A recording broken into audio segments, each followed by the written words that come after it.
When I was really young, my parents, my infant brother, and I all lived in a house in Clarkston, Washington. This house was very old and bigger than any of the other houses we had lived in up to this point. At first the house seemed normal with no weird sightings or anything like that, but then when I was about 3 years old, I began to play with an imaginary friend. This was not unusual for me. I often had imaginary friends when I was a small child. This one was different though. For one thing, the imaginary friend's name was Selena, a name I had never heard before.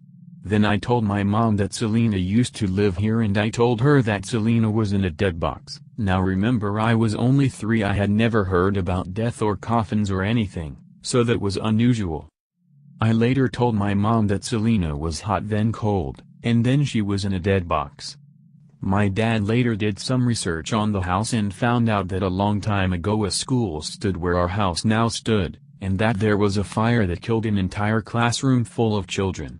We have since then moved, and after that my parents told me that none of my other imaginary friends were like Selena. Although at the age of about 4 I would scare my parents by yelling about people who were not really there. All the information about Selena was provided by my mother, because I do not remember any of my childhood imaginary friends.